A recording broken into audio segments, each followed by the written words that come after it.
এই কি বলে পিয়ারের জন্য আমাকে গণভোটে যেতে হবে কেন? আমাদের তো প্রত্যেকটি দলের অনেকগুলো ইস্যু আছে যেগুলো ঐক্যমত হয় নাই। তাহলে ওই যদি গণভোটের প্রক্রিয়া আপনি যেতে চান আগামী 2 বছর তো আপনাকে গণভোটই করতে হবে। ফার্স্ট অফ অল এই দায়িত্ব আমাদেরকে কে দিয়েছে এই সিদ্ধান্ত নেওয়ার জন্য? আমাদেরকে জনগণ তো এই দায়িত্ব দেয় নাই।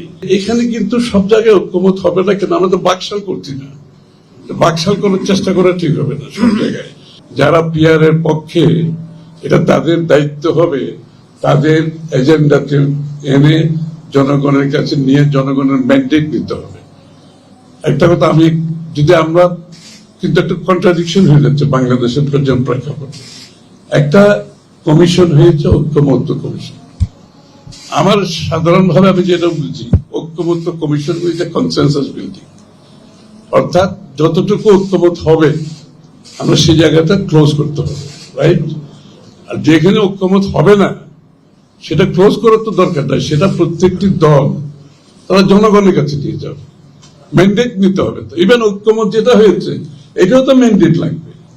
বাংলাদেশের জনগণ আমাদের 20টা দলকে, রাজনৈতিক দলকে কোনো দায়িত্ব তো দেয় নাই যে আপনারা বসে বাংলাদেশের ভবিষ্যৎ ঠিক করে দেন। হু আর উই? ফার্স্ট অফ অল আমি এখানেই কোয়েশ্চেন করতেছি, ঐক্যমত্য কমিশনে আমরা যা করতেছি, হু আর উই?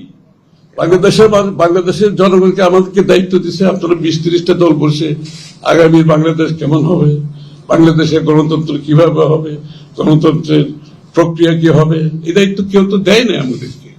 এটি একটা হচ্ছে আমাদের মানে ডেমোক্রেসিতে হচ্ছে conversation, dialogue, interaction is a process, ওইটার মাধ্যমে এই কাজটা আমরা করতেছি।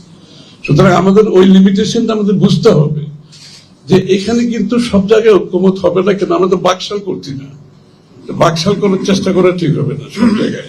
আমি বুঝি নির্মাণের শিল্প, সালাম স্টিল বোঝে ডিউরেবিলিটি। সালাম স্টিল, মোস্ট ডিউরেবল স্টিল।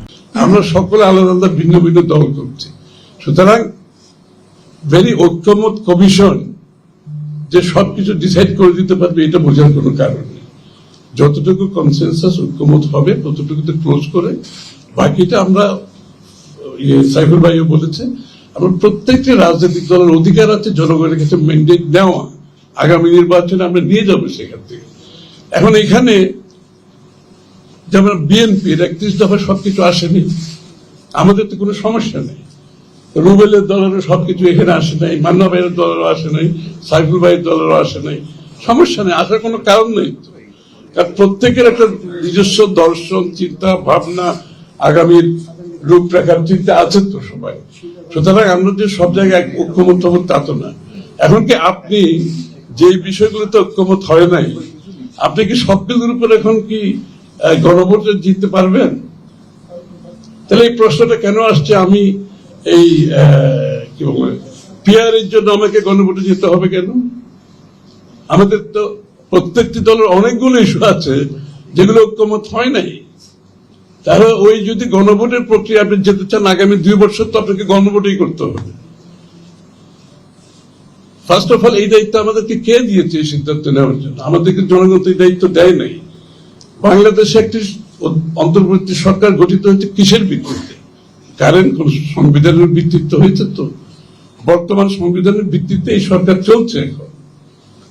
সুতরাং বর্তমান সংবিধানের ভিত্তিতে সরকার চলে, অন্তর্বর্তী সরকার চলে, তাহলে আমাদের গণতান্ত্রিক অর্ডারকে যদি ফিরিয়ে আনতে হয় এবং পরবর্তীতে পরিবর্তন করতে হয়, প্রথম দায়িত্ব হচ্ছে আমাদের বর্তমান সংবিধানের আওতায় নির্বাচন করে গণতান্ত্রিক অর্ডারে আমরা আগে আসতে হবে। আগে আপনি once you restore the democratic order, আপনি সেখান থেকে আপনার পাবলিক ডিসকোর্সে বলেন, পার্লামেন্টারি ডিবেটে বলেন, পার্লামেন্টের ভিতরে বাইরে বহু আলোচনার একটা গণতান্ত্রিক দেশের সুযোগ থাকবে।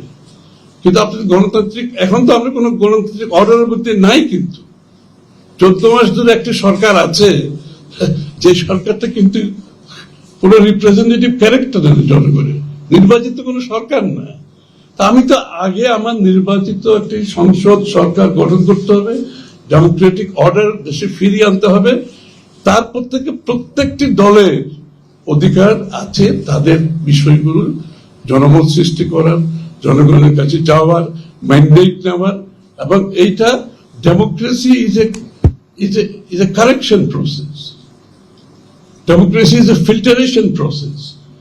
আপনাকে তো এটা তো বিশ্বাস করতে হবে। আজকে আমরা 20টা দল বসে আগামী দিনে 50 বছর বাংলাদেশ সিদ্ধান্ত নেওয়ার তো অধিকার আমাদের নেই।